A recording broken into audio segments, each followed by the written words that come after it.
Yes, yes. Some advantages. There are many advantages. Yes. आम्ही सध्या pandemic मध्ये आमची डिपार्टमेंटल ऍक्टिव्हिटी पण झूम वरच ठेवली आहे. Yes. कारण पहिल्या वेव्हच्या वेळेलाच केलं, मग मध्ये काय झालं, नोव्हेंबर डिसेंबर जान मध्ये थोडं कमी झालं, मग आम्ही परत करत होतो फिजिकली, पण आता परत सेकंड वेव्हला पण केलेलंच आहे. आणि ऍक्च्युली आम्हाला ते बरं पडतंय माहिती, आणि उगीच ओव्हर क्राऊडिंग नाही, काहीच नाही. आणि आपण आणि कसं नाही, we can include so many people, interdepartmental पण करू शकतो आपण त्याच्यात. Yes. Dr. Rekha, just stop sharing for a moment. I'll just introduce and then we'll begin. So we all mute our audios? Yeah, Dr. Rekha, just stop sharing the screen for a minute.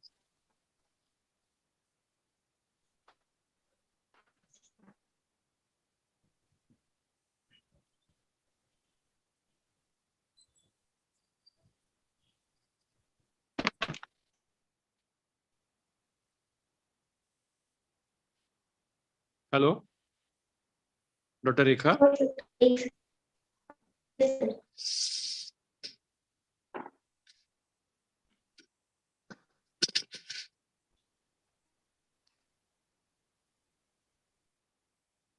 Yeah. So on behalf of IIP Pune, I would like to welcome all of you for this PG clinical case discussion. We have restarted this activity this year. And last time we had a case for which we had a very good response. So we are going to continue this. And the plan would be to have a case presentation every fortnightly, at least for the next 2 or 3 months till the PG exams are over. Then we may have one case presentation and maybe one other activity like a journal club or something of that sort. But at least for the next 2 months, we'll have a case presentation every fortnightly. So for today's case, on behalf of IIP Pune, again, I would like to welcome Dr. Sudhir Sarvade from GMC Kolhapur. He is the guest faculty today. Along with him, the faculty would be Dr. Deepali Ambike from YCM PG Institute, Dr. Sanjay Mankar, and Dr. Vibha Bafna ma'am. So all of these will be the faculty today. The presentation will be done by Dr. Rekha. She's from Dinanath Mangeshkar Hospital and she's guided by Dr. Anand Deshpande. So Dr. Madhumati Otiu ma'am and Dr. Anand Deshpande are the convener and the co-convener for this case presentation this time. So I think I'll hand over to Rekha so that she can start screen sharing and start the case presentation. I would request all the faculty to intervene as and when they feel that any point needs clarification, so that there'll be an interactive session. Dr. Rekha, you can start sharing your screen and your presentation. Yes.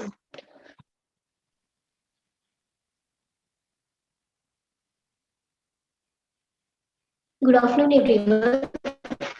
I'm Dr. Rekha, second year DNB resident in Dinanath Mangeshkar Hospital. Am I audible, sir? Please, Rekha, can you please make it full screen? Yes, sir. Rekha, you need to speak into the mic properly. Yes, sir. Go Good afternoon, everyone. Yes. close to the mic of the cell phone or laptop, whatever you are using. Okay. Good afternoon, everyone. I'm Dr. Rekha, second year DNB resident in Dinanath Mangeshkar Hospital.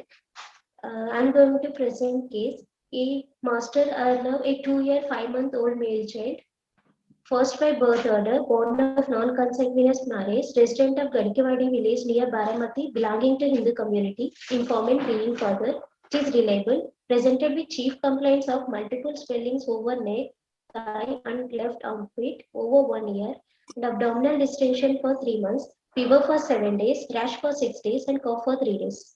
Coming to history of present illness, child was apparently alright 1 year back, presented with multiple swellings over 1 year. First swelling appeared below the chin, which was insidious in onset, non-progressive, not associated with any fever or pain. Parents noticed that first point formation, for which they took the child to local hospital where it was drained and prescribed some antibiotics, after which the swelling was subsided. The swelling was followed by another one, which 3 months later, over the lateral aspect of right thigh, which is around grape-sized, which was also insidious in onset and non-progressive, subsided on its own. After 3 months, she had another swelling over left armpit, which was progressive, started as pea-sized, gradually increased up to size of lemon. And for that complaint, child was admitted in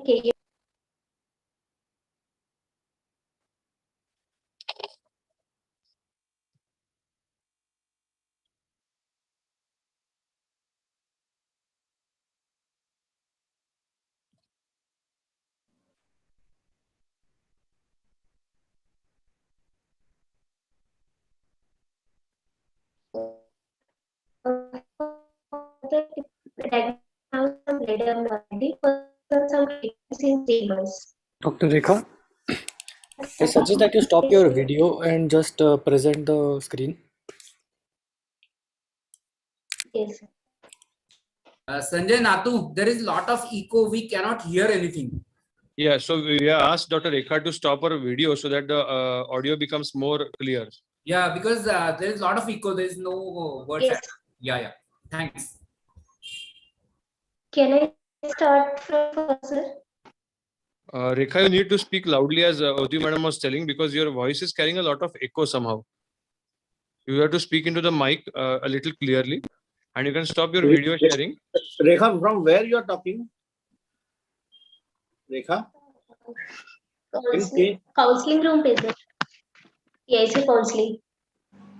PSU counseling. Hello. You need to change the Yes, sir. because the echo is because of the room probably.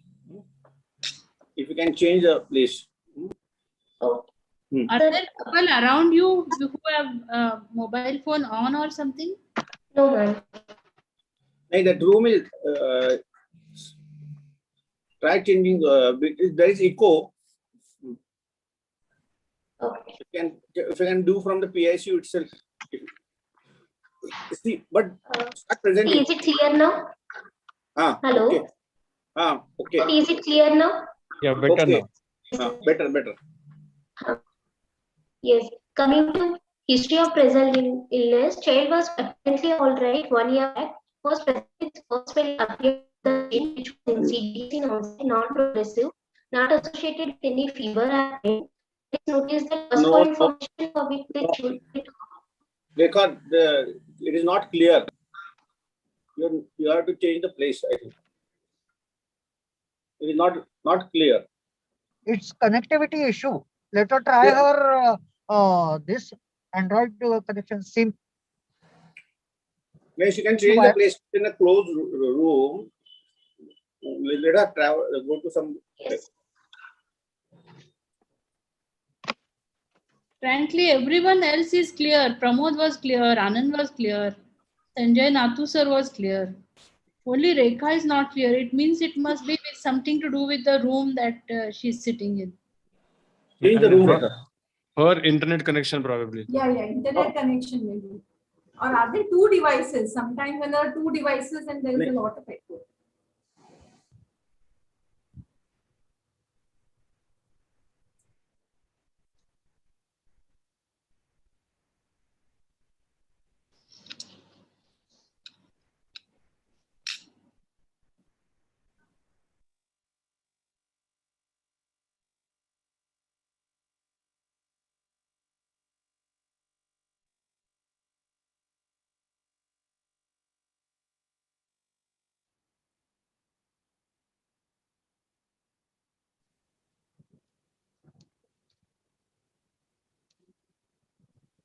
Deshpande sir तिचा फोनवर सांगू शकाल का? कारण तिचं आता इथे हे नाहीये, she is not connected right now.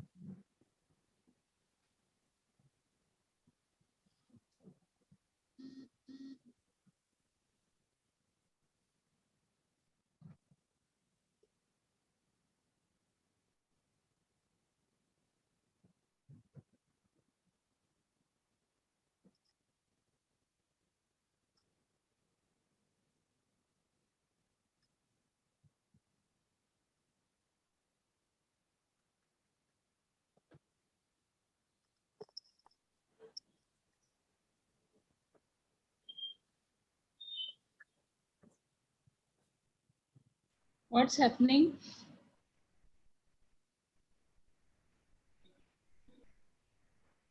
Madam, do you have her phone number? Can you just call her up? Yeah. I have phone number. She must be changing the place. Probably. Anand, better call because you will be able to instruct her better. Where to go and all, which is the best place for better internet connection. Once I had been to DMH and in that ICU side, there was absolutely zero connectivity, you know. That new building ICU. Yeah, new building I think has very poor connectivity.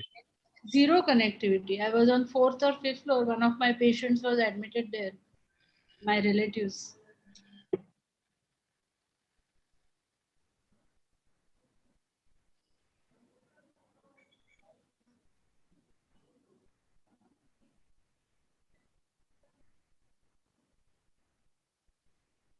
Anand?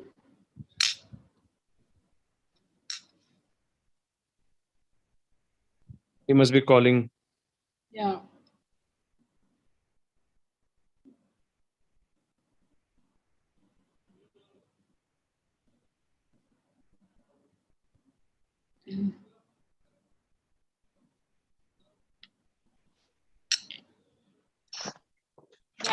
Back. Sorry for the delay, ma'am. I'm so sorry. Hello, is it audible, ma'am? Now it is audible and Terrible. And the echo is also disappeared. You changed to Oh. PIC. Yes, yes, sir. PIC is open space. It will come very well there. Okay, start now. Yes. Sorry for the delay. And I'm starting night writer. My Rekha, child full master are full Hello? screen, please. yes, Rekha. yes.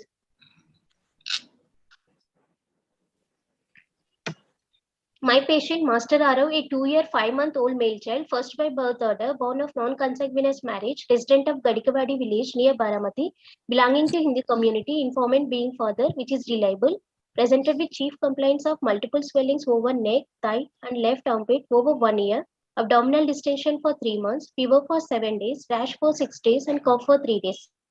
Coming to history of present illness, child was apparently all right 1 year back, presented with multiple swellings over the body for 1 year. First swelling appeared below the chin, which was insidious in onset, non-progressive, not associated with fever or pain.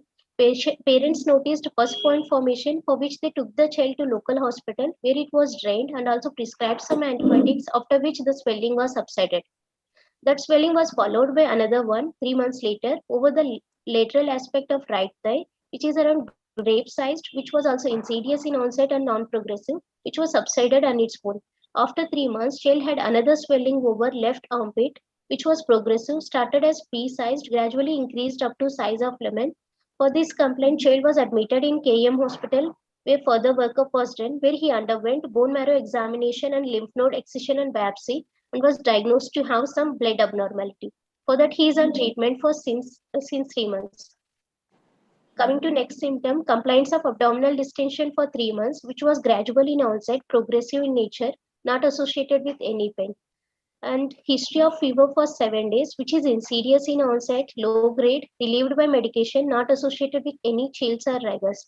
A fever was associated with rash, which started on second day of fever. Mother noticed rash on the trunk, which gradually spread to extremities. The rash presentation was fluid-filled boils with the trunk, face, and extremity without involving any palms and soles. It also associated with cough, which is non-productive, no diurnal and postural variation. Coming to negative history, there is no history of vomitings or loose stools or abdominal pain, no history of edema of face or feet or any other body, no history of any cox contact, no history of any weight loss, discolorations or increased work of breathing or generalized edema, no history of bleeding manifestations like jaundice, melena, and hematemesis, no significant travel history to any endemic areas. Coming to treatment history, these are some medications in 3 months, some daily oral and weekly IV medications. He received some blood products during the hospital stay. Past history, there is no significant past history. Family history, there is no history of similar illness in any family member. Into antenatal history, no history of fever or rash in mother during pregnancy. Natal history is full term, born by LSCS in view of post term. Birth weight is 3.5 kg, no NSU stay. Developmental history is normal for age. Coming to dietary history, his daily intake of calories is 900 kilocalories. Expected is 1200 kilocalories. There is deficient of about 300 kilocalories. Coming to protein, his daily intake is 14 gram. Expected is 19 gram, and there is deficient of 5 grams. Socioeconomic history, he belongs to lower middle class according to modified Kupuswamy classification. Immunization history, he immunized till date according to national immunization schedule. Coming to summaries, 2-year-old male child, 2.5-year-old male child with multiple swellings for 1 year, abdominal distension for 3 months, and with acute onset of fever, rash, and cough for 6 days. My likely diagnosis will be any chronic conditions like any lymphoreticular proliferative disease with secondary infections like any viral or bacterial infections. Any faculty want to ask you any? In the Yeah, history? Why don't you yes, present your findings and she then has, I think May, she has not described how is a rash. What about fever and rash, which is there since last 7 days? What is the characteristic of rash? Rash actually parents were not prescribed equally, but when I saw it's This whether the vesicular rash- fluid filled vesicles. So you'll have to describe the rash, whether it is a maculopapular or whether it is a vesicular or whether it is any other kind of rash. She is right now on the history, so you can. I She think has she not can gone to present the examination. findings. Fluid. and then- Okay, so You can ask on fine, history. fine, no problem. Go ahead. Right now, you can ask on history. Yes. Please ask on Yes. history. At least. Okay, no issue. You did mention about some 3 types of swellings, right? One Yes, was ma'am. on some lateral aspect of thigh. Of the thigh. So what would be the anatomical position, lateral aspect of thigh? Yeah, that is based on the history of the parents. It's history parents told that, but What is the probable on cause of examination there was no. yes? On examination there was no active swellings. They said they noticed one swelling, but it subsided on its own after 15 days around. Haven't come to the examination, Dr. Rekha, based on the history. If such a patient comes and Yes. a parent tells you that there is a swelling which is present on the lateral aspect of thigh, and whatever you have described, it is a grape size and it was also insidious in onset. So I'm quite amused because this is a very unusual sight, right? A swelling on Yes, the lateral aspect of thigh. So can we just think what could be the causes which would give rise to such a swelling? Because the other 2 causes is quite obvious. The anatomical positions hint us that it could be lymphadenopathy, right? But the I'm second, not. Yeah. I'm not sure whether it is lymph node swelling or not, but there is lateral aspect of thigh. There will be no lymph nodes as such that's what properly. I want you to just give me a idea that what would be. What would be a lateral aspect of thigh swelling that was a grape size? That's what you're describing in your history. Whether any epidermal swellings, Okay. any lipomas. I'm not Yes. sure about any lipoma or any history of fall, whether child has contusions. Fall, no? You have No, not but it will not subside on its own, na? What Yes. you described Yes. lipoma or something. It may have been a pyoderma or something like that. Yes. Was it treated? You've not given the history whether they took the child to the doctor. Was it inside? been written that it is brain? subsided. That's what Yes, Is this it subsided on its own. No medications or No medications, nothing. I have taken the history and the mother clearly says that, that initially submental swelling, treatment was taken, and then another swelling that appeared on the thigh, that also treatment was taken and it subsided clearly. Must have been some. And it discharged infectious. first, and the third swelling was in the axilla, Yeah, left axilla. axilla. armpit. Yeah. Looking like Armpit. infectious, which will Yeah. subside with So all those 3 swellings were probably infectious, which responded infections. to some Absolutely. treatment, and Yes. then it subsided. And today, those swellings those swellings, at least visibly, they are not there. Okay. Yes. Fine. But in So anytime there is not associated with any fever, in all the 3 spellings, there is no history of fever at all. Yeah. Then we can That's rule very out significant. infectious causes. Yes. I want to There ask you, was no what are the fever. causes of such spontaneous swellings coming on the body, which are not actually related to the anatomical position of the lymph nodes and they subsided on their own? But I think you did say that antibiotics was given in the first swelling which Yes. appeared, isn't it? Yes, ma'am. So that's what I'm trying to ask you. Apart from lymph nodes, what are those swellings which can come in different areas of the body spontaneously? And they just subsided on its own. That is your sentence. That's why I'm quite, anxious, how it subsided on its own.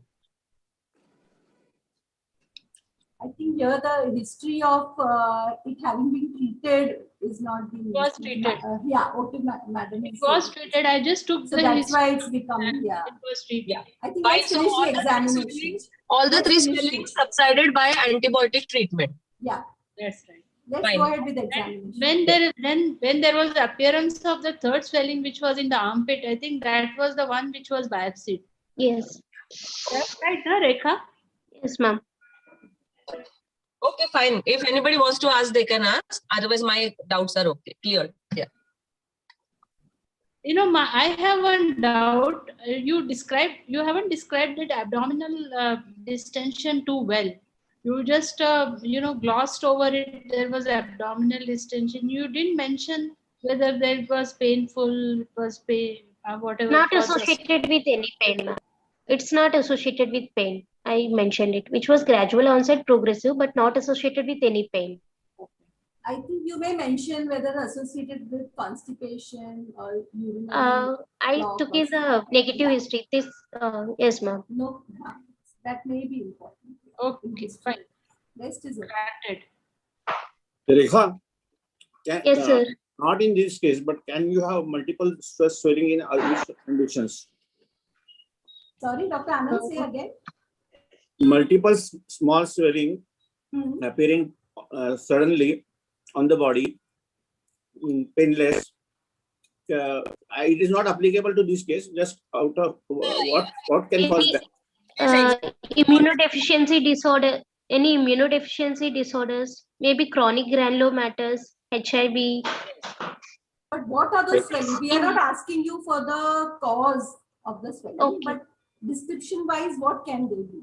And swellings which come and go. In that case, you should know whether they are going within 2 hours, within few minutes, within few days. That becomes important.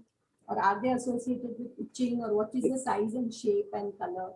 All that becomes important. Another thing is tubercular spine sometimes can have abscesses tracking around the nerves and going down to at multiple places, but not fitting into this case. But just to revise, Yeah. you can have a multiple cold you can abscesses have, tracking yeah. around the nerve. They track around the nerve and Yeah. get. Or even urticarial rashes can come and go, and they are also associated with many kinds of chronic PIDs or autoinflammatory diseases. So that is also important. And other than that, eczematous swellings on the skin can be there. So the description and the other clinical manifestation, associated clinical manifestations become important. Yeah.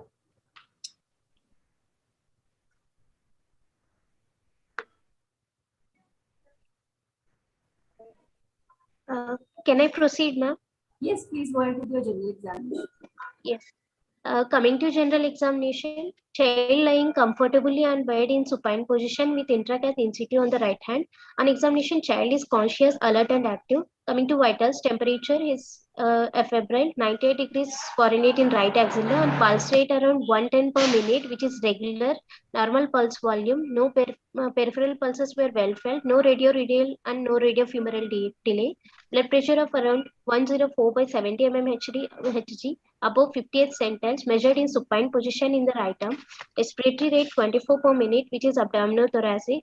Coming to anthropometry, weight of the child is 12.6 kg, which is around between 3rd and 50th centile, and height is 94 centimeters between 50 and 97 centile. Head circumference 49 centimeters at 50th centile. Mid-arm circumference 13 centimeters. Anthropometry according to WHO growth charts. And coming to head to toe examination, AF is closed, no dysmorphic features, pillar was present.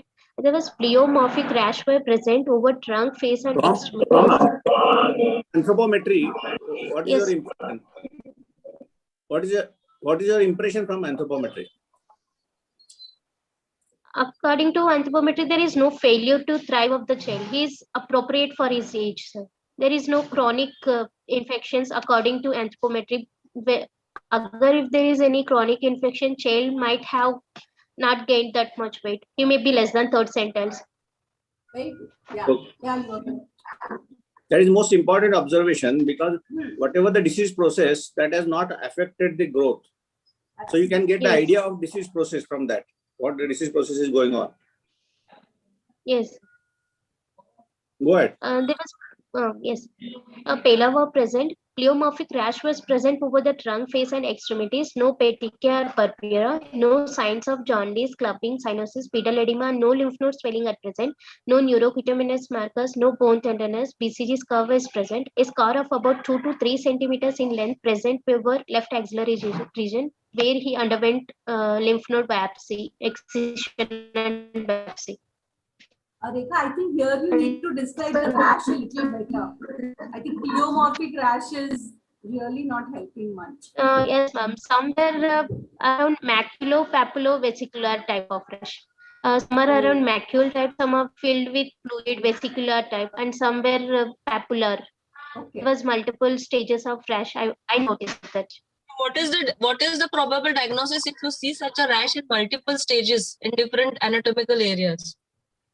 Most commonly, varicella infections. Most commonly, pleomorphic rash. No. You're missing on a very common rash, dear, which happens in summer school children. Different. You just said, na, some are in macular stage, some are in vesicular. Yes. So, He yes. Yes, Dr. I can't hear you. Ma'am, I didn't get your question, ma'am. Please, can you please repeat it? How did you describe the rash? Just tell me when Bafna ma'am asked you, can you describe the rash? Whether it is macular, papular, or erythematous rash. How is your rash? Ma'am wanted some details. Na? What is the type of rash? Is it It is everything? It is maculopapular. Ma'am, some were maculopapular and some rash were vesicular.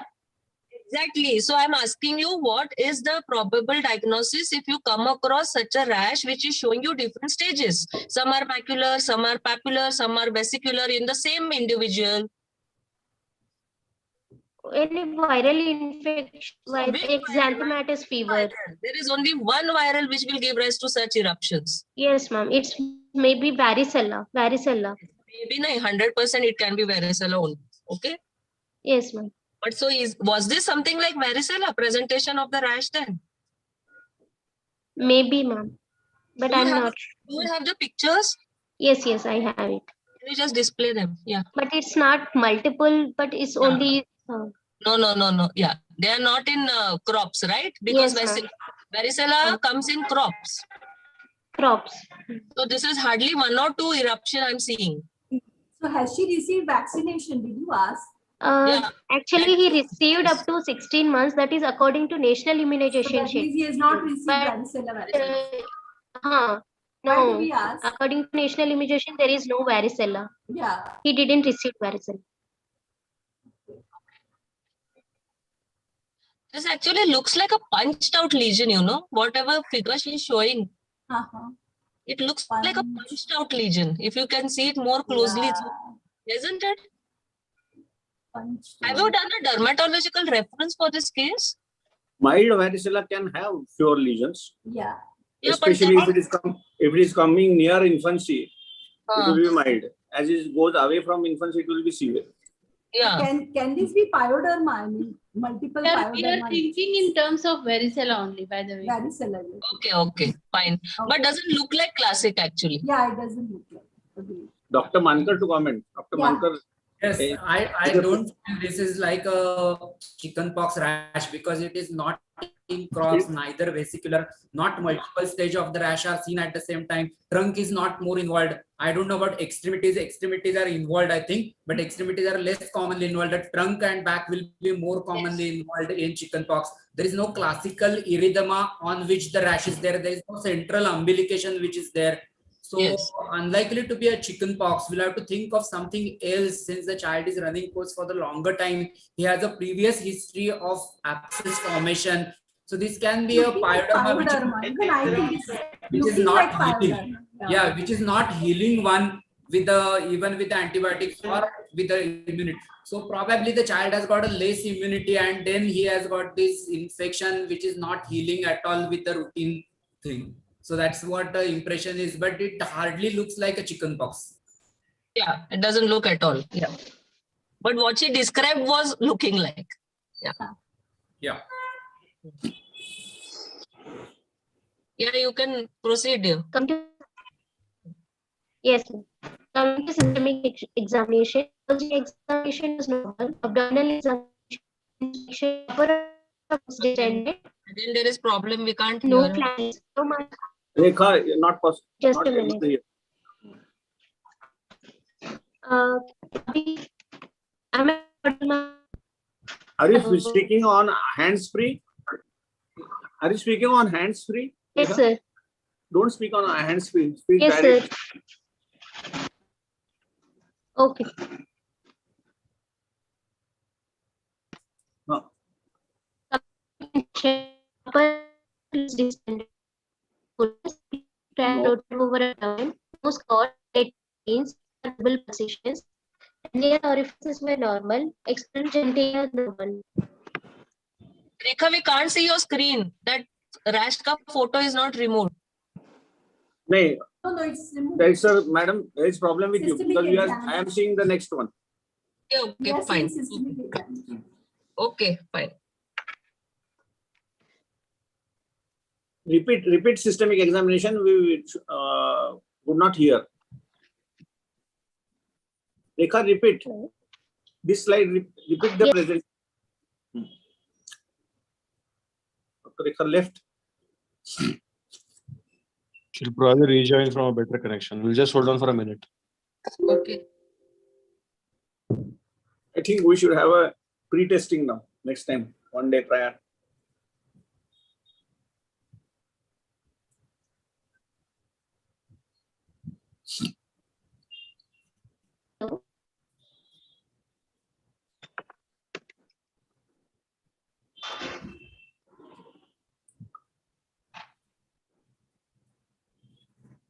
Coming to systemic examination, upper GI examination was normal. Abdominal examination, inspection, upper abdomen looks distended, no flank fullness, pleomorphic rash noted over abdomen. There was no scars, dilated veins or visible pulsations.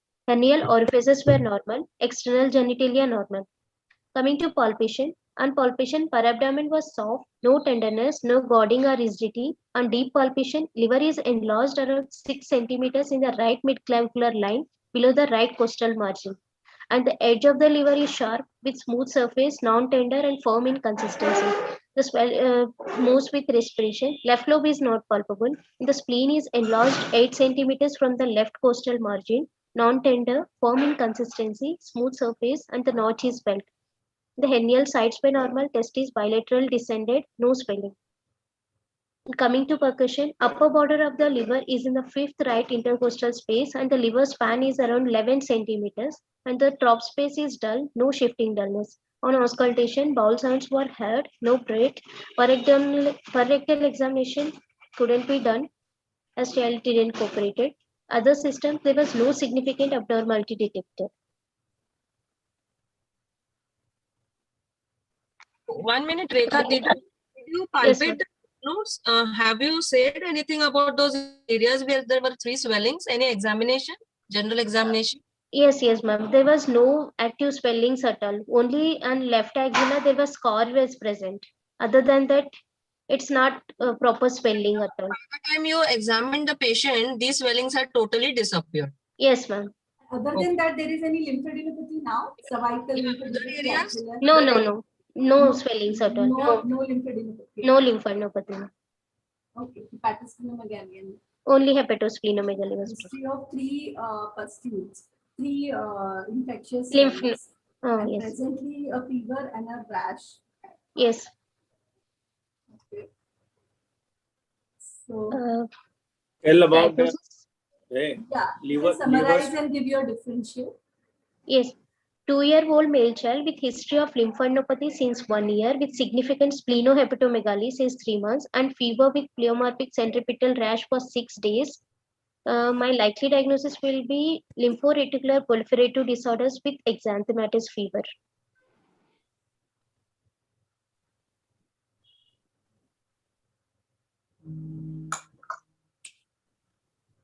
This splenohepatomegaly you're saying since 3 months, okay? Yes, This, ma'am. yeah, this patient was with you for how many days admitted? He was admitted around January, almost 3 months. 3 to 4 months. She's with you since last 3 months. Yes, yes. And have you seen the progressive increase in the spleen and liver size since then? No, actually, I I'm just not want to know. interested. I just Oh. want to know Like, if the Patient is from KEM. Patient, Patient is from Uh-huh. KEM, and she has seen Okay. patient just before taking the case. Okay, म्हणजे KEM मध्ये patient admit. Patient Yes, came, yes. then she went to KEM and she saw the patient and took the case. Okay.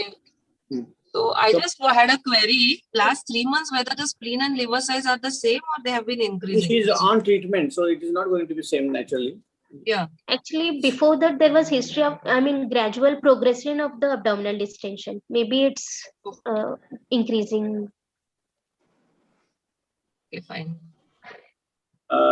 If anybody wants to ask any question on the examination or related, rather than What about the lymph?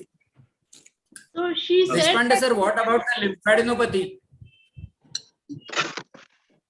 Rekha, is there generalized lymphadenopathy right No, now? no. There is no generalized. There is no Anand lymphadenopathy. at all. Deshpande, there all lymph nodes are palpable, by the way, all of them. There is, even posterior auricular, submandibular, She has missed it. because in Because in one, her examination, she has not seen Very If you are- they are not all significant, small. not significant swellings, ma'am. It's only All of them are palpable. Absolutely all of them. Rekha, can you enumerate what size is significant where? in cervical and axillary. It would be more than 1 centimeter, whereas in inguinal it is more than 1.5 centimeters. It would be. She is right. They are not significantly palpable, but the number of lymph nodes are many actually. Even the posterior auricular, then occipital. You name the place. I have not palpated supratrochlear, but both axillary, everything. And multiple, every side, multiple lymph nodes. And she's All were very subcentric. Huh? and they are non-tender, non-matted. Yes.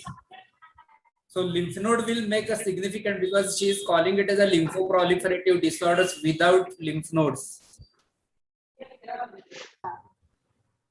I know. Why should we have only one lymphoproliferative as of now?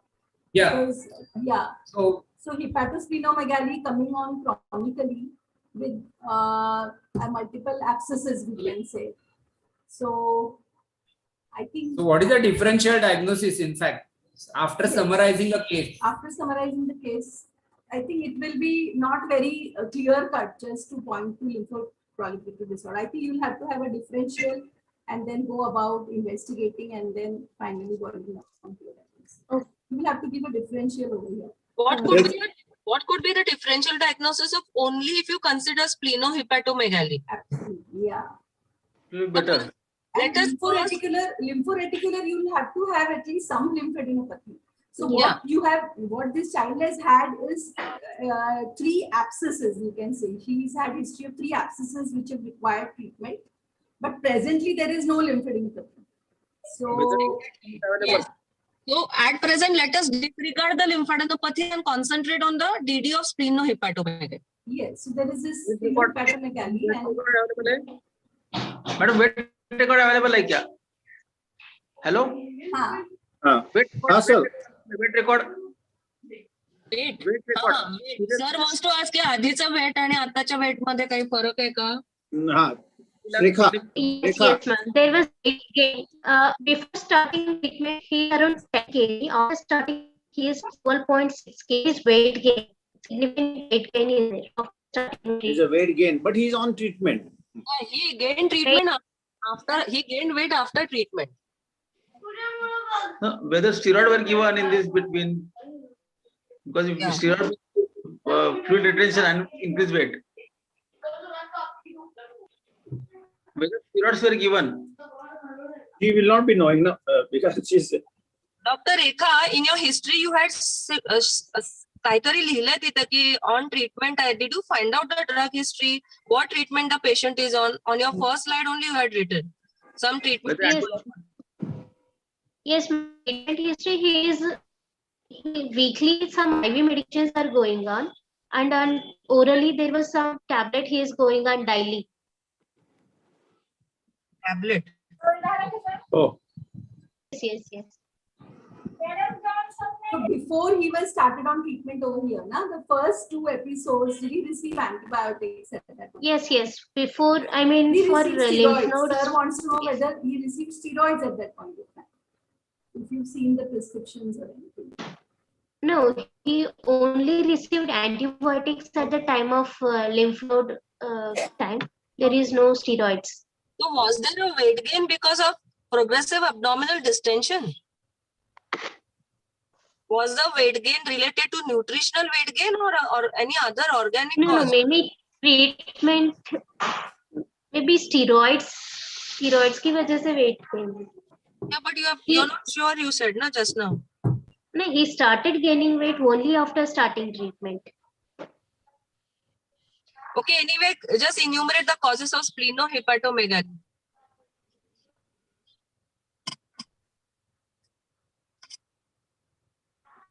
Hello? Whether Yes. infective, non-infective. Coming to Hello. the slides are not seen, Rekha. Yes. Full screen. Full Yes. screen.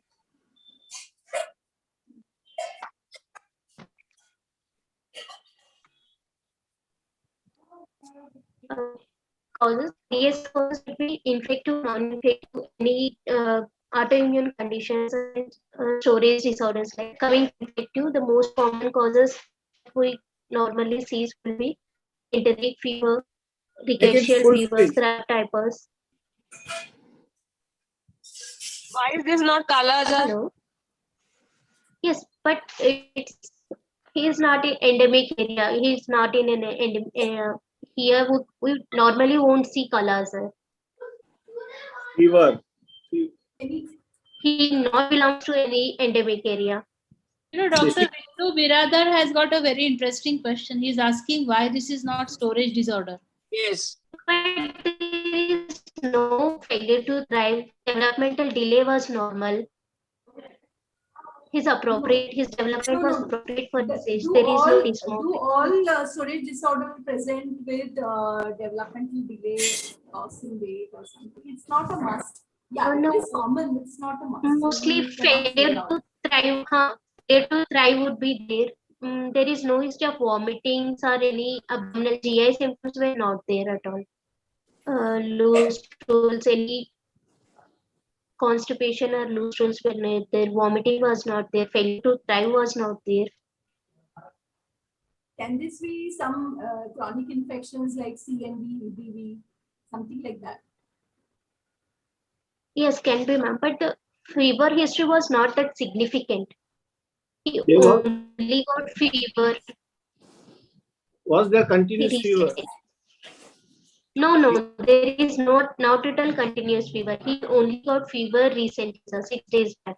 After he normally admitted for the chemo, there he diagnosed to have fever and rash and cough. Can this be some hemoglobinopathy? Can this be thalassemia? There said would be he's required multiple blood transfusion transfusion, no? history. Yes.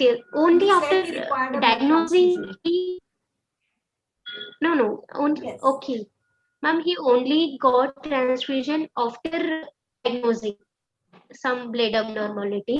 He only received one-time PCV and some blood products, Yes. not multiple transfusions. can So this every still not monthly be- he is not receiving No, then can this still be a hemoglobinopathy? Is it a must that every child with a Yes. thalassemia major has to have every month transfusion? Do you know of any other no. thalassemia syndromes? Can it be thal intermediates? Yes. Yes, Can it be can. intermedia? What do you mean by thal intermedia? How does it present and what is the number? How does it present?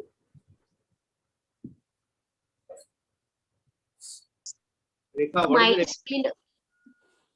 Mild splenomegaly would be there in thalassemia. It's not massive splenomegaly.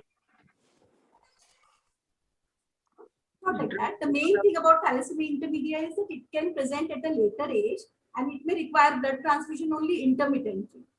Okay. Medium. So yes. So Yes. diagnosis wise, thalassemia intermedia or major is not there is no difference. But clinical presentation is the main thing. So till you don't do the test, you cannot rule out thalassemia intermedia or a hemoglobinopathy. Can it be doubly heterozygous But condition? there is no family Doubly history. heterozygous, sickle cell like that. What family history will you get, Rekha?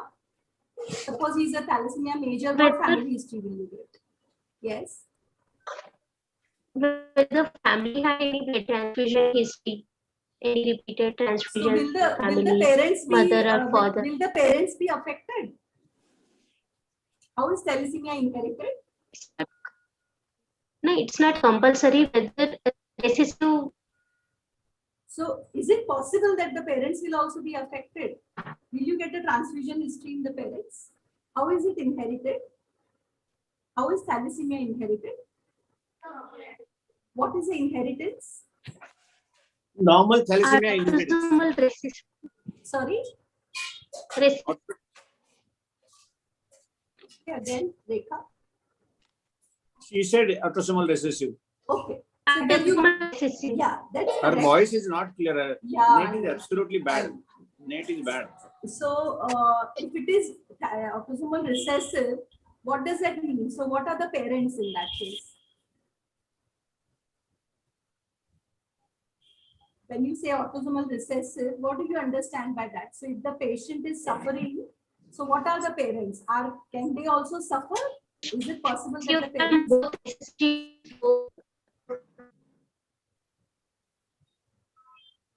It's very bad. The audio is very poor. Hello. Unable to hear anything. Rika, can you hear us? No, we are not able to hear Rekha only. Anything. I know that, but can she hear us? Rekha? Hello, Rekha. In between, her voice quality was good. Again, it's all gone. Is selected a I wrong think place. she has an internet issue. Her internet must be poor. Hello, Rekha.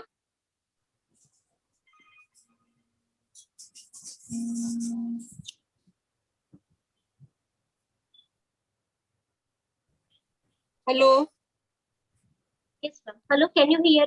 Hello. Rekha. Yes. Giving a little importance to the lymphadenopathy part and that skin rash part and this abdominal distension. Can this be disseminated tuberculosis, abdominal cox? Oh, yeah.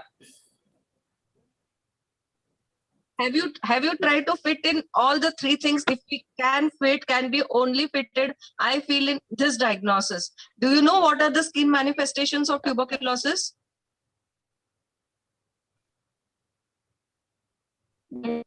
Hello, Rekha.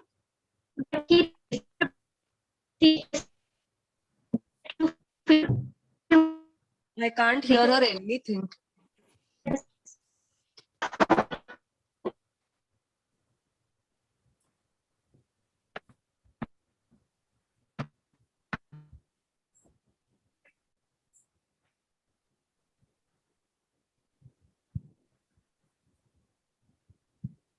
Hello, Mankar sir. If you are, if you have seen this case, can you just throw some light? Because No, I haven't seen this case. I haven't seen.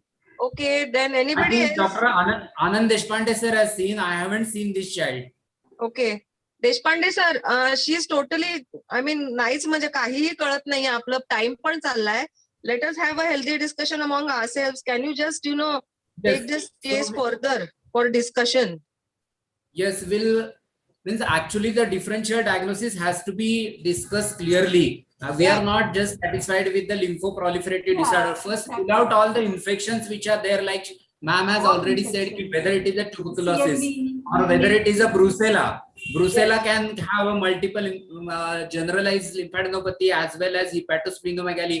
But fever is only for, she has not gone about the fever. How prolonged is the fever? What is the characteristic of fever? There is no fever. Fever is not a presenting feature. Sir, 7 days fever म्हणाले ना असं कसं काय? Atta, but disease is going on for 3 months. Fever for 7 days. So it is more likely to be some incidental fever, incidental it is not related to basic, it is less likely to be related to basic pathology of the disease. The pathology is going on for 6 to 8 months. So The abdominal is she dysphagia is immune- going What I feel is that for it to be a tuberculosis, first and foremost, the child is well, doesn't look like a sick child. And just to have a huge hepatosplenomegaly present, the abdominal pox presenting just as a huge hepatosplenomegaly, I don't think, Unlikely. except for a vertically transmitted TB, I don't Yes. think so. The child is too old, 2.5 years is too old for a vertically presented pox. So I wouldn't say cox, but I wouldn't. I would worry about the child having a primary immune deficiency in the background and now having on and above a CMV or a EBV like manifestation. Or Absolutely. having abscesses can be a presentation of PID, but it is still not fitting in the definition. For a PID, you should have more than I think Abscess- 6 or 12 episodes per year. There is some number which I fail to remember, but I think it is more than 12 episodes of abscesses in a year. So she's not fitting into that, but definitely this child, I think knowing the hemogram will help in this. Rekha, I joined back. Rekha, I joined back. Yes. Rekha, I Hello. joined back. Sorry for the delay. You know, Rajesh Kulkarni has raised a few questions. One is that is it immunodeficiency? I think Vibha has already thrown some light on it. Yeah. He also argues that there was no weight loss, so therefore it may not be malignancy or chronic. He was So any A comment? well-grown child, very well-grown child. You see the anthropometry. Anthropometry is absolutely normal. Yes. You can have That- some that- sort of PID. For example, if you have a LAD, leukocyte adhesion defect, so that may present with these abscesses which don't heal very well and with the hepatosplenomegaly. So that is a possibility. So I feel a hemogram over here is as good as clinical examination. So I think a Ask hemogram- her. Rekha had joined back. Ask her, Didi. Yeah. Vibha, Huh. but will leukocyte adhesion will have such a massive spleen? This is a massive spleen which is almost reaching the umbilicus.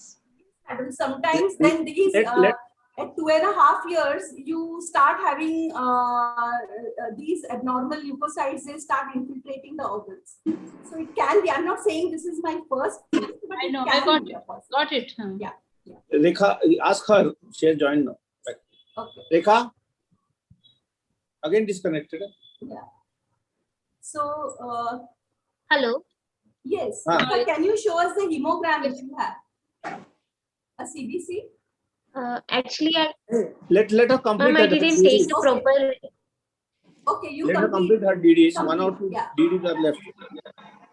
Rekha, Yes, sir. Yes. complete your DDs.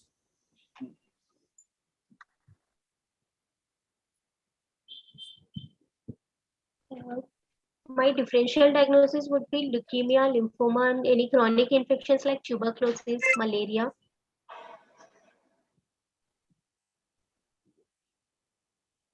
Why it is not malaria? Chronic malaria. Chronic malaria. What about the Uh, abscess formation which is there? And with the Yes, chronic it's malaria, ruled out. why malaria? I don't know.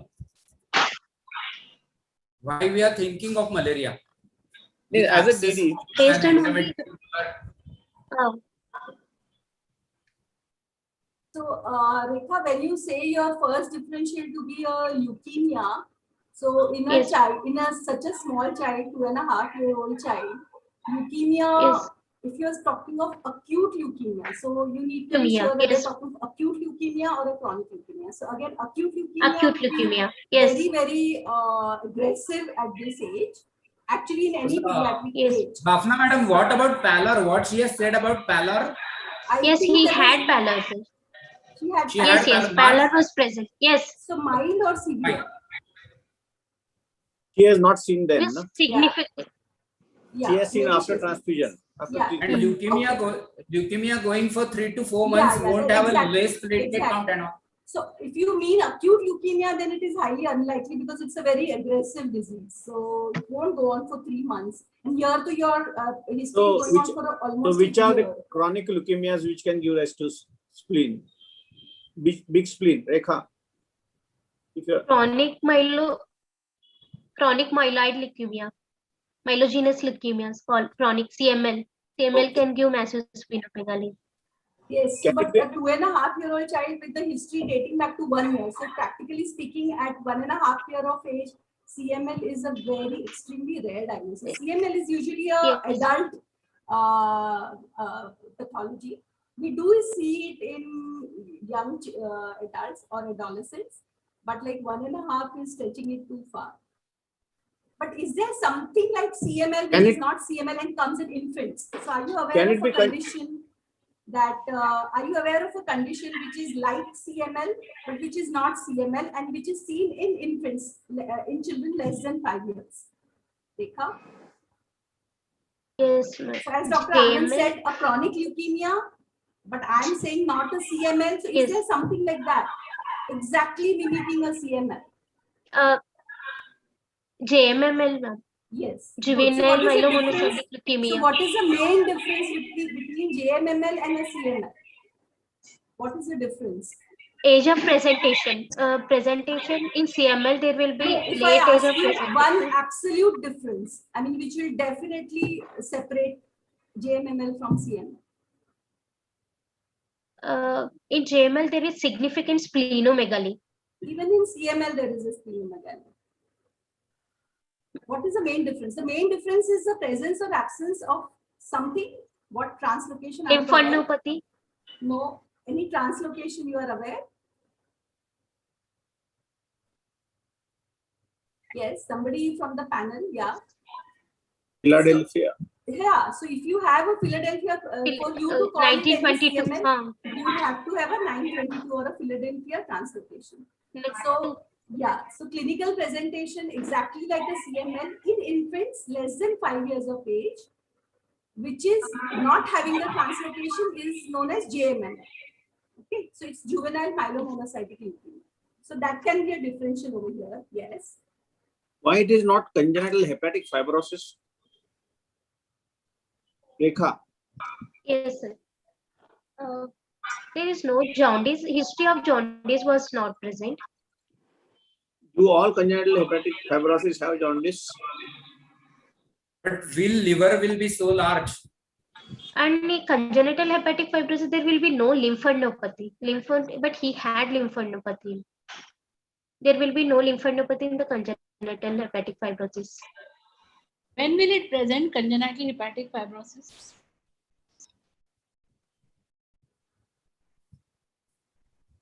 Are there varieties in that? Congenital hepatic fibrosis, sir. Are there different age of presentation at different time?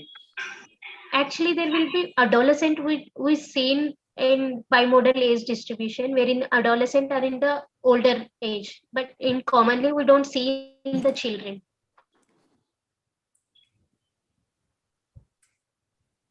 Okay. Why is this not Buerger syndrome? There is no jaundice, ma'am. There is no. There was no jaundice. Buerger have jaundice. What is the Buerger jaundice is not Sorry, required. sorry. Okay, sorry. You want to say ascites? Yes, there is no ascites. So you have ruled out there is no case. Can you enumerate some primary immunodeficiency disorders?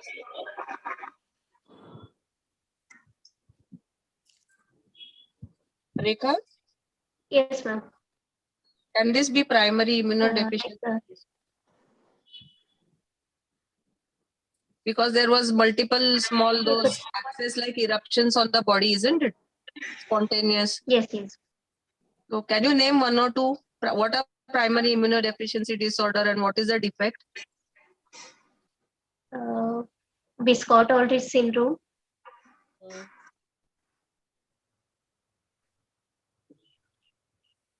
What is the basic problem? What happens in primary immuno? Like what are the dysregulations?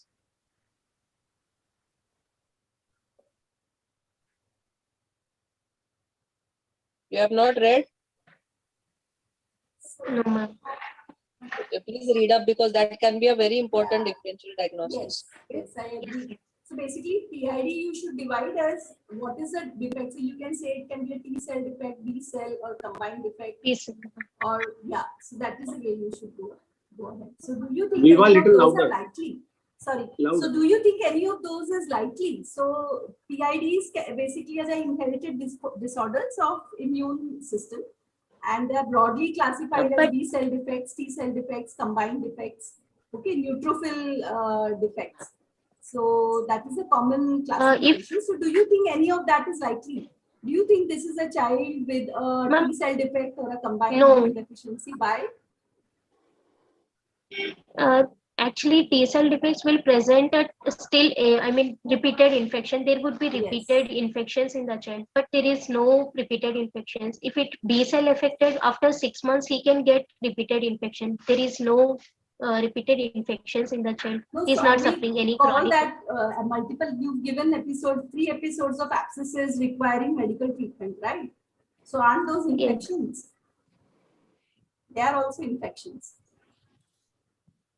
But there is no fever and related painful. It's not painful lymph nodes. Only 2 episodes of infection. Yes. The third was a lymphadenopathy. Yes. So basically, you can say that those 3 episodes is not enough, and the other thing is the child is well grown, and the common Yes. you have to know the nature of infections in all these primary immune deficiencies. For example, your B cell defects will come with start after 6 months of age, and you will have many of the viral infections. And your T cell defects will have unusual infections like CMVs and so on and so forth. So the pattern of infections are classical to each of those defects. Yes. Yeah. So somebody has said that can this be an acquired immune deficiency? Yes, Do you so think- HIV with Yes. HIV with Yes, disseminated absolutely. infection. Yes. Absolutely. Can this be that? Yes, but What is- there is no So what is your take on significant HIV way. with There was disseminated infection? Is this HIV or is this AIDS? Yeah. What do you think? No, Is it possible?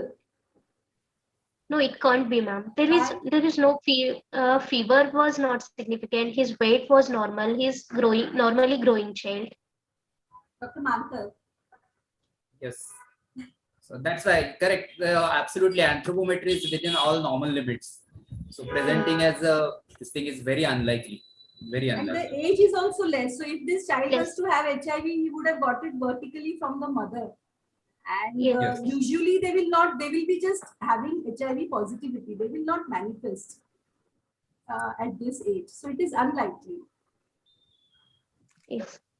There is a timeline for that. So it is unlikely. Okay, so I think we've discussed most of the DDs. What can be present, we have discussed hemoglobinopathies, PIDs, infections like CMV. Why do you think this is not CMV or an EBV infection or a brucella as Brucella. Manik said? Yeah. Why In can't it be brucella, there CMV? will be high grade fever. Okay, so this In child will brucella, receive there will be antibiotics. high- So it may be an intermittent treatment like that. So do you think that is possible? Or EBV? Yes, Why ma'am, not can be. EBV? Why not CMV? Why not EBV? That is a good question. What is against EBV? There is a lymphadenopathy. There is splenomegaly. Absolutely. So what is against EBV? Throat involvement was not there. Sir. What? In throat involvement, there was no. That- Basically long-standing course. Now you are Yes. telling that it is very long-standing course. Yes. So Dr. That is- Anand that is goes correct. again. EBV is a mild infection in immunocompetent children. So if you have any underlying PID, they can present with EBV which they are not able to overcome. For example, if this child has an underlying autoimmune lymphoproliferative syndrome, he will not be able to clear his EBV and which will just go on and on. Okay, But it can still be. Fever would be one of the predominant presenting feature. Yes, so fever can Yes. come and go. It can be a possibility. So that is one thing. It can be CMV. So vertically transmitted. Can this be congenital CMV? If presentation would be late present, if he had CMV in vertical transmission, he would have presented earlier. Yes. So that Earlier is presentation. yeah, that is a Yes, right so answer. by this time he would have a chorioretinitis Yes. and he Yes. would have a Absolutely. ear problems, hearing Problems. defects and everything.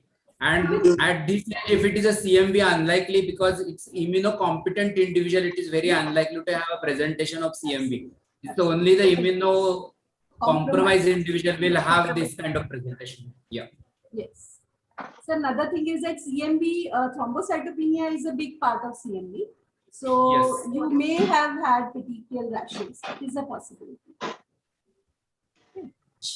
So So you ultimately you come down to short down to what diagnosis? Rekha. I'm ruling out all infectious diseases, sir. I'm Like focusing on. Hmm. I'm focusing on the lymphoreticular proliferative diseases, maybe leukemia, most commonly, otherwise lymphoma. But I'm How do you ruling say out lymphoma? lymphoma. Lymphoma of what? Lymphoma would be, Why but lymphoma? Rekha? Which it's rarely, lymphoma? ma'am. It's age. So which lymphoma do you Perfectly. think will present like that at 2.5 years of age? No. Age of presentation of lymphoma with more than 5 years age, it's rare presentation. I'm So early just presentation is only there, and which taking off lymphoma will present with hepatosplenomegaly? And now there are no lymph nodes, but there are 3 episodes Yes. which require drainage. So Yes. and that's going on for 3 months again. So pediatric lymphoma again is a very aggressive disorder.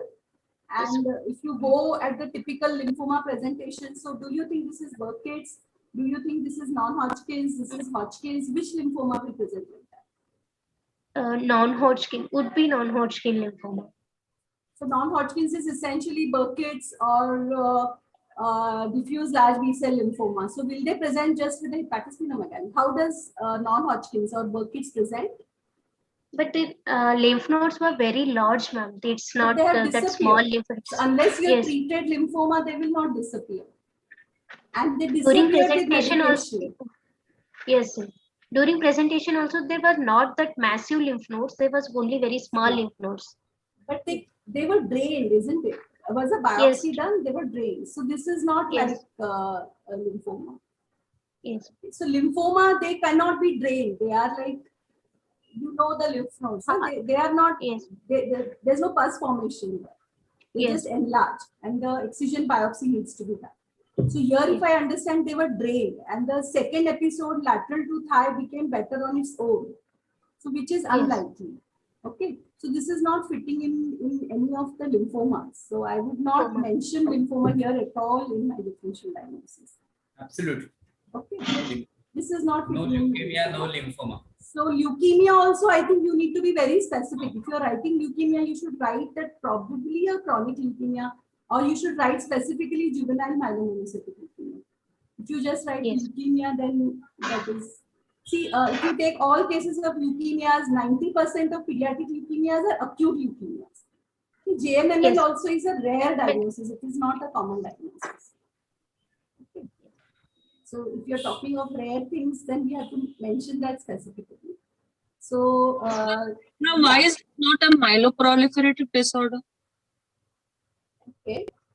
Yes, it can be, ma'am, but lymphadenopathy, it's not that significant. But then looking at the spleen size, your spleen size is quite a big one, right? Yes. So Yes. this is, in fact, this is like a myeloproliferative. It can be one of the differential diagnoses. We will know on further investigation. She's not put it there. Differential diagnosis, only 3 things she has put.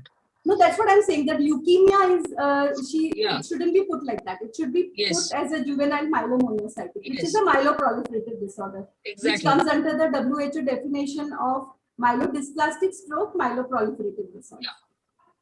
So it should be put specifically like that. Because when you just put Yes. leukemia, what comes to all our heads is acute leukemia, because that is the commonest thing in pediatric. Okay. More than 90% of leukemias in pediatric is acute leukemia, which is a very aggressive disorder, which will not last for 3 months. Okay, Yes. the child will not be well. He will be the sick child. This age with the leukemia, such a huge hepatosplenomegaly, he will be in the ICU, not in the ward. Yes. Yeah. All right. So, are you going to go ahead? Will you tell us the investigations? Actually, I just seen the reports, ma'am. I didn't mention in the Okay. is. What is the There is lymph node at the lymph node biopsy report? Have you got it? No, no. Before Yes, that, even yes, a I hemogram or a CBC, I would be interested, because that will help us yes, in many there ways. is It will anemia and differentiate thrombus. because Proceed in I a have sequence. not ruled out a hemoglobinopathy over here. Yes, Yeah. proceed in a sequence. First tell hemogram, everything, Hemogram. rather than Yes, I will tell the hemogram values, ma'am. There is anemia and thrombocytopenia with high Okay. WBC count.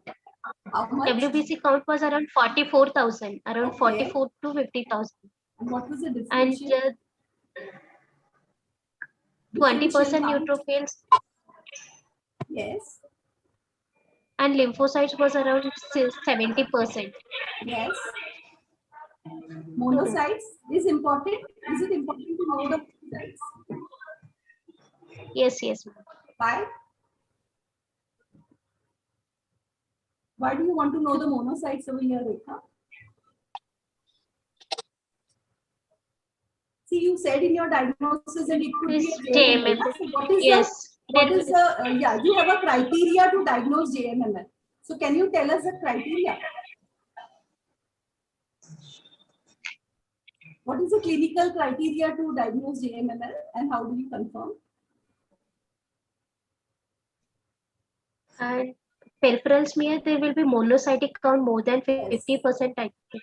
No, no, no. It's the absolute number. So what is the absolute monocyte count required? It's 1,000. More than Okay? More than 1,000. Yes. Yeah. So that's why you have to tell us what is the absolute monocyte count there. So you have to have splenomegaly. You have to have an absolute monocyte count more than 1,000. What else? You have to have a Philadelphia negative. Okay, so these are Yes. there are 4 clinical criteria, out of which you require all 4 to be there. The 4th one I'm forgetting now. I think yeah, child less than 5 years with the splenomegaly with absolute monocyte count more than 1,000, and with the Philadelphia, which is negative. Okay. Yes. So on the CBC, then what is the peripheral smear? What is the MCV? Why do I ask for MCV, Rekha? What is MCV? Actually, he don't have that report. Only in the paper they written that HB and TLC counts were there. I didn't get all the No proper problem. So can CBC you tell report. me why I'm asking? What is the importance of MCV?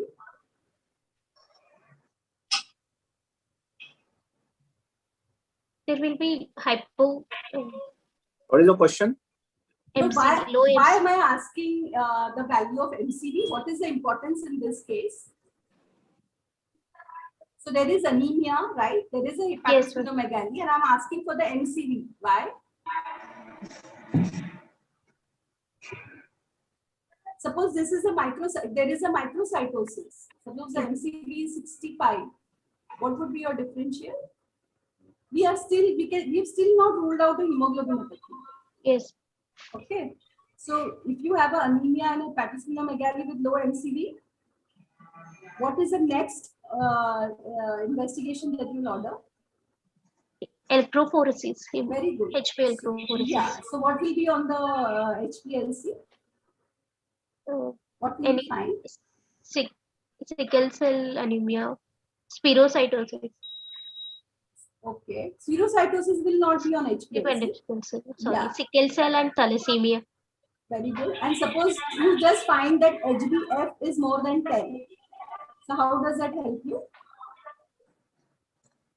Suppose you do electrophoresis and you find the HbF value to be 10 or more. So what does it point towards? fetal hemoglobin. Rest is okay. It's okay. A is normal, HbA2 is normal, but F is more than 10. So Ma'am, again, this is Sarita. Hello. Hi, Sarita. Hi, Sarita. Hi, ma'am. Yes, because I was a part of the treating team of this child, Right. I want you ask the investigation and I will give you the value and then Rekha can explain it. Yes. So Yes, Rekha okay. ma'am was asking you HbF value. Better the Yes. HbF value in this child was 30%. 3030. Very good. Yes, so what ma'am. does it point out, And Rekha? That's what in fact, I gave her the values. So I asked her for the yes, yes, ma'am. Yes. even the MCV, yeah. So basically, yeah, Sarita, you can go on. The importance of that. Yes, Rekha ma'am had given you very nice leads. I mean, I was so happy it had come up to the most probable diagnosis here. Yeah. You said that the TLC was 45,000 Right. and Yes. the peripheral smear. Yes, How much better. is the The absolute peripheral smear. monocyte count? Yeah. Yes, ma'am. Here the absolute monocyte count was 20,000, ma'am. Oh. 20. Okay. Yes. And even on And morphology, they would be dysplastic, right? The yes, monocytes ma'am. are There was dysplastic, yeah. yes, leukoerythroblastic picture, typical Right, shift right. to left, metamyelocytes they had mentioned. Yes. Okay. And severe thrombocytopenia, he had presented with a platelet count of some 15,000 on the first presentation. Okay. And a normocytic normochromic anemia, HB of around Okay. 6. So one more question for Rekha. Have Yes, you done ma'am. any X-ray of this child, and why am I asking you that? If Rekha, you've what not is done- first of Yeah. all? No, any mediastinal lymphomas to rule out non-Hodgkin lymphoma. Okay. I'm saying Mediastinal any lymph X-ray. nodes. I'm not saying chest X-ray. I'm saying any X-ray. Okay, okay. Any skull X-ray to look any lytic lesions? Okay. Rekha, so Okay. Rekha, So, answer about leukoerythroblastic picture. What is the Absolutely. Dr. absolutely. Sarita has Dr. told Anand what the is- leukoerythroblast. What is So the if there is a leukoerythroblastic picture? leukoerythroblastic What is, reaction and let her there is a answer what it is. myelin. Let her answer because most of the postgraduate don't know what is leukoerythroblastic picture, and we are doing it for the postgraduate. So let them understand what is leukoerythroblastic picture. Yes, Rekha, tell us what do you mean when Dr. Sarita said that there is a leukoerythroblastic picture? Do you know or don't know? If you don't know, No. then I don't know that. Dr. Bafna will explain. So basically, leukoerythroblastic picture you get when the marrow is irritated and it is throwing back the premature forms of all the 3 cell lines. Okay, and when you say leukoerythroblastic, so leuko is WBC. So when it shifts towards the left, that means you get all the premature forms, that is your band forms, myelocytes, metamyelocytes, even blasts. You get the entire range. And then as far as erythroblastic, that means you will get nucleated RBCs on the peripheral smear. Okay. And you also get a thrombocytopenia. So sometimes you can get a thrombocytosis. So this is known as a leukoerythroblastic picture. And this you can get in any condition which is really stimulating the marrow. For example, very severe hemolytic anemia like a thalassemia, or a condition where I asked you to do X-ray. Why am I asking you that? With a leukoerythroblastic picture on the peripheral smear, I'm asking you, have you done any X-ray? And what will you look for in the bones? Do you know of any conditions which comes in the Can be bones? can be diagnosed on bones? X-ray alone. X-ray alone, yeah. Where there is a bone-in-bone appearance. Bone-in appearance. What is So the which is the condition where there is bone-in-bone appearance? Osteopetrosis. Osteopetrosis. Yes, osteopetrosis. Okay, so that will be the first thing that you rule out because it's a very simple investigation. Okay.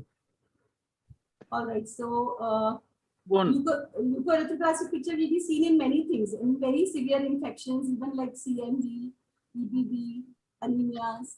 It is seen in all these conditions. Yes. Osteopetrosis is one condition where you see hepatosplenomegaly, thrombocytopenia, mild anemia, and Yes. the leukoerythroblastic picture on the bone marrow. The diagnosis is simple. Do X-ray. Okay, and JMML, as Sarita said, you will find a high HbF. Okay, for some reason, the HbF is elevated in juvenile monocytic leukemia. There will be absolute monocytosis, even some dysplastic monocytes, and you suspect JMML. So once you've suspected JML, what do you do? So JMML is a myeloproliferative myelodysplastic condition according to WHO, seen only in infants. Yes. So how will you, what is the next thing that you do once you suspect JMML? We confirm with bone marrow. If you're suspecting, confirmation, What will you do? How will you confirm? bone marrow biopsy. So is JMML confirmed on bone marrow? Yes, ma'am. No. Okay. It is not confirmed on marrow, but yes, you will do the marrow because you want to rule out acute leukemias. Oh, So one of the criteria of saying JMML is that there should be no excess of blast. So when Yes, you less say than excess of 20%. blast, what is the definition of leukemia on the marrow? When do you say that this is leukemia? More On the than marrow? 20, if it is more than 20 to 25% of blast cells. Very good, very good. Right, you're right, Rekha. So more than 20. So you will do a marrow, but you will find that there shouldn't be more than 20% blasts.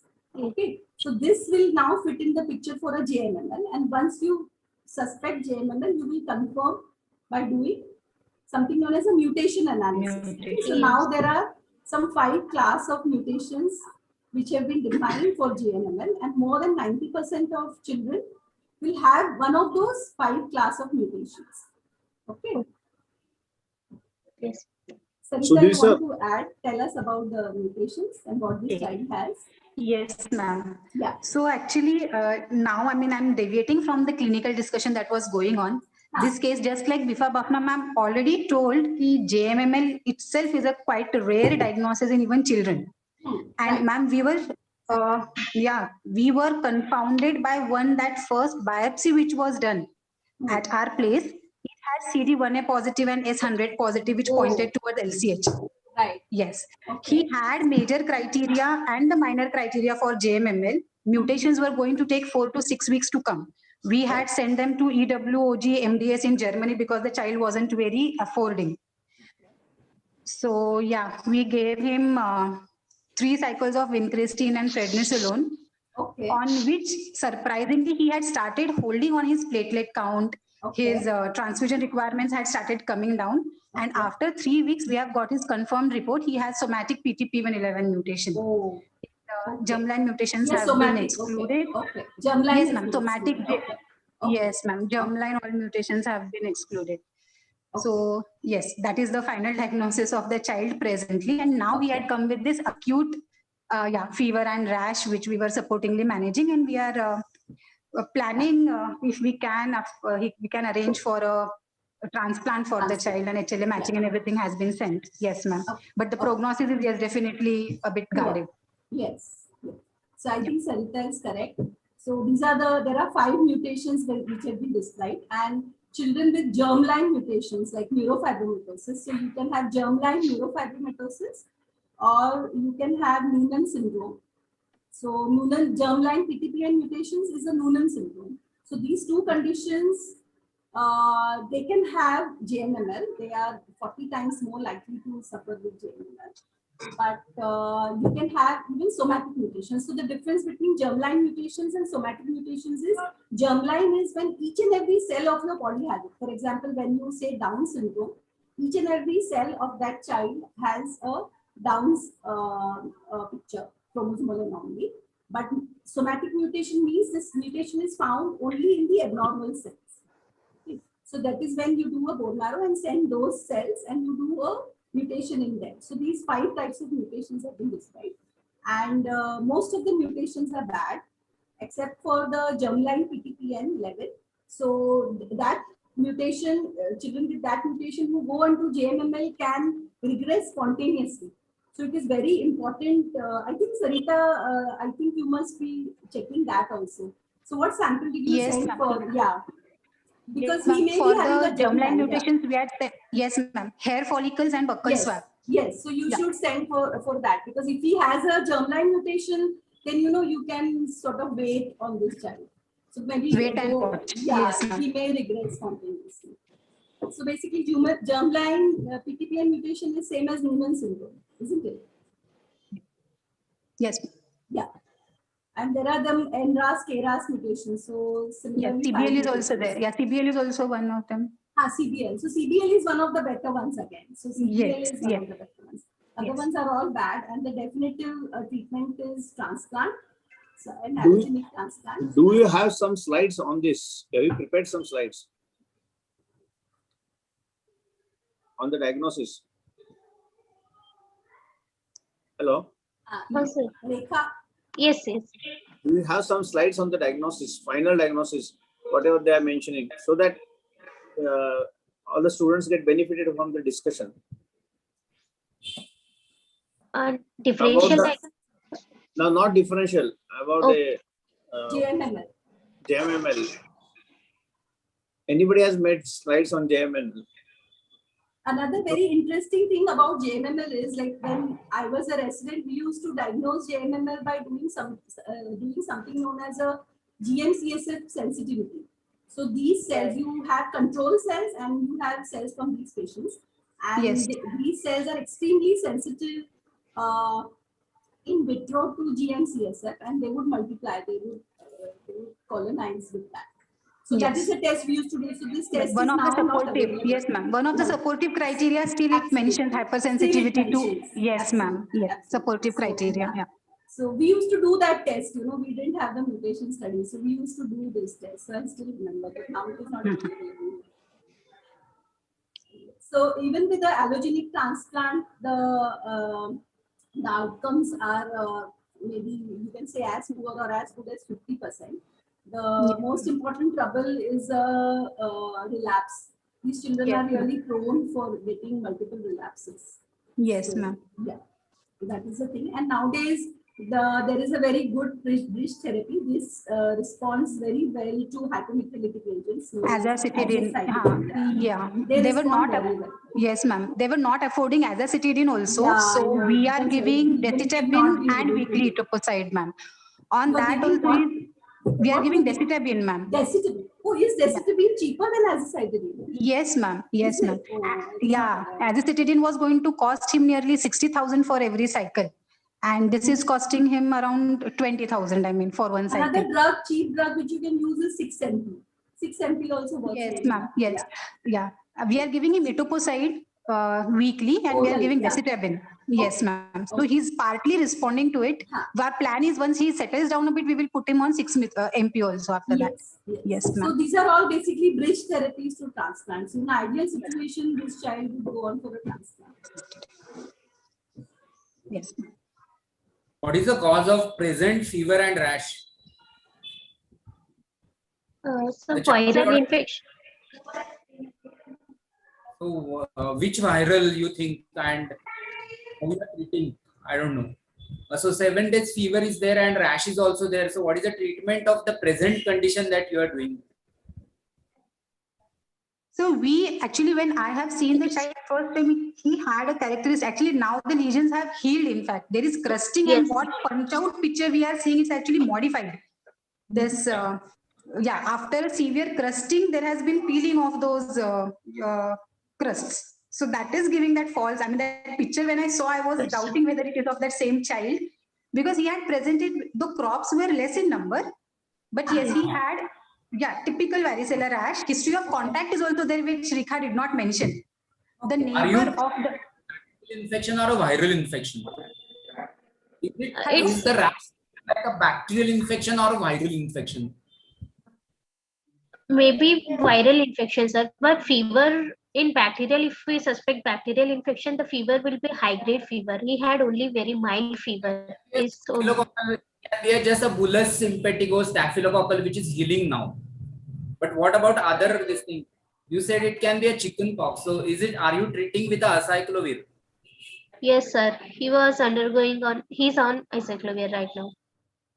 He's on acyclovir. Okay. Yes, yes. Okay, fine. So what precaution you are going to take if you are giving acyclovir IV? You are giving orally or IV?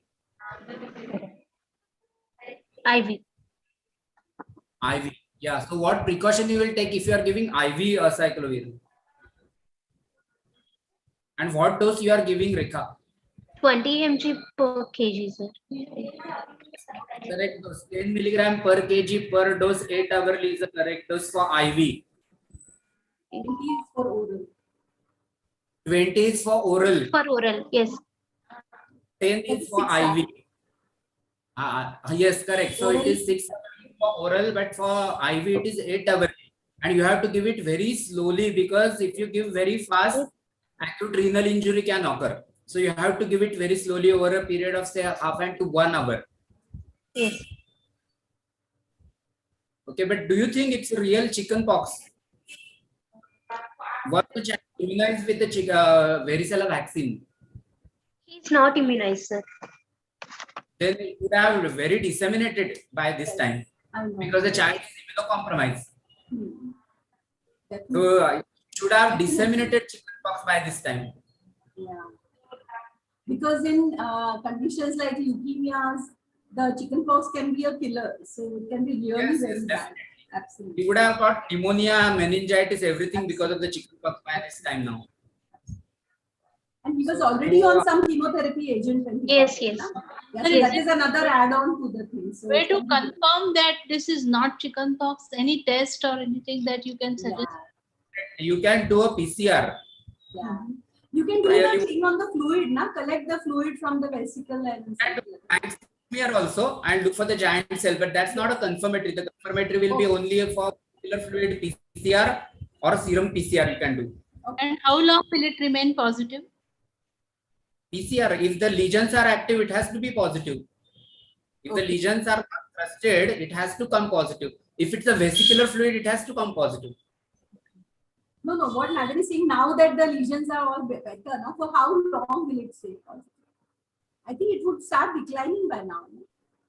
Will it decline, or whether it will remain positive for a longer period? I am not aware. That's why I'm asking. Yeah. And now that Definitely. cyclovir has been given, so that is another. Does it affect? Because we are not sure. We thought it was chicken pox, and now we have a controversy about this. What was it? So Lesion on hand and foot. Hand, foot was there involved. No, not involved. Palm, soles, and mouth was not involved, sir. Palms and soles were also not involved. Not involved. But if there's a history of contact, then I would err towards chickenpox. So can There's I no contact assume that contact was also not chicken pox? I mean, just for the sake of argument. Yeah. No, but there are I personally felt that those are pustules. I mean, that was my personal. But if, Dr. Saravde, you have any inputs about this chicken pox? sir, unmute. Sir, unmute. Sir, unmute yourself. Have you started chicken pox in Kolhapur, sir? Yes, madam. This is brainstorming session, which involves the presentation of the child is atypical in the form of presentation of multiple swelling, and there is a typical history of the pleomorphic rash, which is not less likely to be chickenpox, I think, because chickenpox will not withheld without a treatment. Though child has received acyclovir, but it is after hospitalization only, that to IV. So it will prevent only complications. So the child is not less likely to be suffering from chickenpox, and it appears to be some lymphoreticular reaction case, and it may be histiocytosis. Why it is not histiocytosis X? Because it is presenting in the first years of the life. So we must also think on this line, histiocytosis X, because it is not less likely to be malignancy, because patient has not lost weight at all. In presence of malignancy, child will definitely lose weight, which is not there in this case.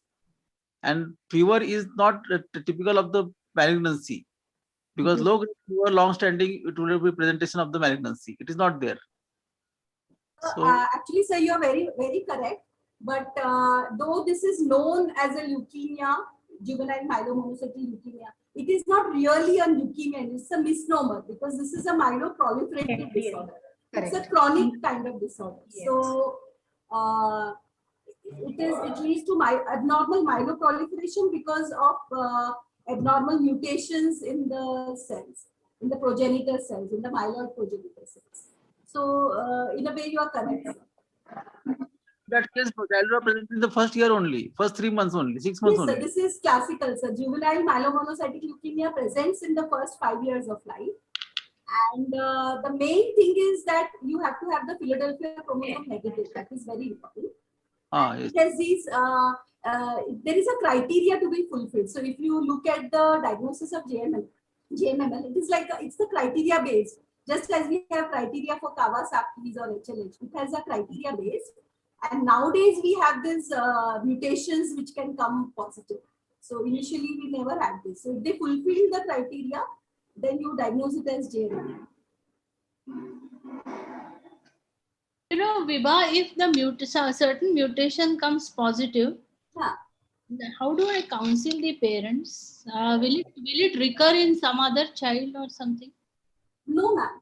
No. So if you have, that is what, if you have a germline mutation or a somatic mutation. So germline mutations, yes. That means then you go into the genetics. That means either he is having a neurofibromatosis 1 or a Noonan syndrome. So those then that counseling will be a genetic counseling. Exactly how you do in genetics. But the somatic mutations are not genetically inherited. So those are the acquired mutations. Those are the mutations that the progenitor cells acquire.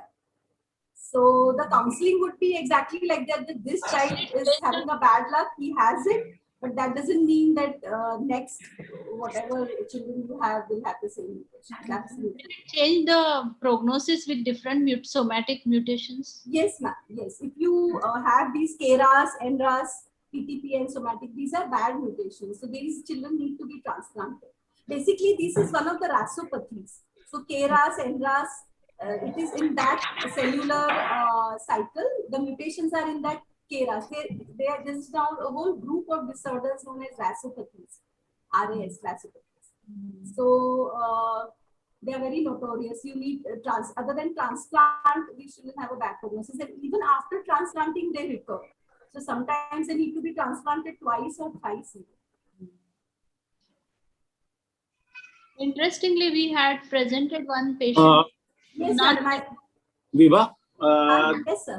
does these children have gingival hypertrophy? Like in I know exactly what you're talking about. So when you have monocytic leukemia, absolutely, AML M5. No, they don't have that. They will not have that. They can. Because monocytic leukemias have absolutely. And they can be diagnosis on the spot. Yes, absolutely. They have those typical gingival hypertrophy. They may have a tonsillar enlargement. So JMML will not have. No, JMML, the classical picture is a huge splenohepatomegaly. And they can have lymphadenopathies. They can have ongoing fevers.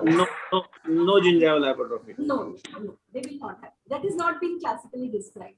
But these all things are there, and the classical peripheral smear is very important. So having an absolute monocyte count more than 1,000 and having dysmorphic monocytes. So that is what should lead you. But before that, you have to rule out everything else. You have to go very systematically, rule out your infections, rule out your hemoglobinopathies. That is very important because, as I said, this is a criteria based. So you have to rule out other things first. You know, having accepted that this is probably JMML, my question to Dr. Mankar and Dr. Saraude, how do we explain that those two swellings that yes, even I had told, one was submental or submandibular. It was submental, and the second one was on the right side of the thigh, which subsided, which was probably infectious in origin, without any fever, perhaps. But I know that history would be unreliable because it was treated. So, but it had some discharge and then it subsided. How do we correlate these things with this patient? This is what I want to ask. So in future, if I get a child with such swellings, should I sort of look at some kind of or refer patients to people like Vibha, upfront, right in the beginning? This is what my question is. So we should. Was the culture sensitivity done at that time? We don't know. No, madam, what happened at KEM? KEM, this child has come with the axillary swelling. So what was that? Axillary swelling, biopsy done, and the biopsy showed whatever it showed. Sarita knows it better because she has gone through those things. Yes, ma'am, that is what Vibha ma'am. I was telling you interestingly, the cervical lymph node biopsy. It showed eosinophilic infiltration, lot of lymphocytic Oh, infiltration, classically and like, ma'am, all of that was CD1A positive I'm and S100 surprised. positive. So we Yeah. also considered treating him as Langerhans Histiocytosis. till we get the confirmatory mutations. He was fulfilling the criteria for JMML, but we said, yeah, maybe some part of it might show some response to the LCH protocol. Yes, that's why you've given vinblastine and Yes, steroids. ma'am. We had given him vinblastine and steroids for 3 Madhu. weeks. Mutational analysis done. Okay. Madhu, I have an answer for this. Generally, Yes. I had one patient with necrotizing fasciitis, severe necrotizing fasciitis with pseudomonas. And somehow why this happened, that's why we did bone marrow on that first admission only. Why suddenly the child is getting neck fasciitis, necrotizing fasciitis with such a devastating. So we did a bone marrow at that time. Shailesh did it, and it was negative. The patient recovered after 2 months of stay in the hospital. Went home. 2 months. On 2 months he was in the hospital. The very bad necrotizing fasciitis involving neck recovered. I still have the photos of it and videos of. And went home only to come back after 6 months with leukemia. So the actual before presentation of any leukemia, I think that the immunodeficiency may be starting earlier. Condition. No, in JMML, lymphadenopathy has been described. So unlike in CML, the adult type of CML, after 4 to 5 months, the patient presented with leukemia. Yeah, this is very surprising. Lymphadenopathy has been described, but this history of it getting better with whatever antibiotics and disappearing, this is very surprising. I have no explanation for that. I think it may be an incidental abscesses. That is my only explanation. But the abscess was formed, that means the immunity was good at that time. Otherwise, the abscess wouldn't have formed. So probably they have sort of a partial immune deficiency like disorder. It's not a total immune deficiency. Having a leukemia is not a total, but they do have a sieve-like immunity. They're deficient in some things and they're okay in some things. And swelling disappeared of its own. That means the immunity was good. Yeah, that is not being explained. So I think he had incidental abscesses just as normal children get it. That's my only explanation. Perhaps there are some gaps in the history that mother is not able to remember and things like that. Yeah, maybe. That part is. But JMML comes with lymphadenopathy. They come with classical lymphadenopathy just as you see in any other malignancy. Ma'am, but if JMML comes with lymphadenopathy, it has to be something significant, right? Because Yes, whatever Rekha is saying, absolutely. everywhere there were lymph nodes. Who said? I think. I said it. Yeah. Everywhere there were lymph nodes and they were so small. So it was not even fitting into the criteria that time of JMML. Yes, I agree with you. So this lymphadenopathy which came, which drained and disappeared is not fitting, and I agree with you. Deepali, I examined this patient for the first time today, and that's what I saw. Great inputs. Yeah. But still they are not significant, right? They are not significant, but because Sarita and all these people, they are treating this child actually. Yeah. Yes, ma'am. Yeah. So I agree with Vibha Bafna ma'am. The two swellings that did not disappear were actually ma'am lymph nodes. Okay. The axillary one, and there was a submandibular one. Yes. One which required drainage was abscess, because again that was also histopathologically proven somewhere outside. So it was maybe those multiple swellings, what the parents are saying.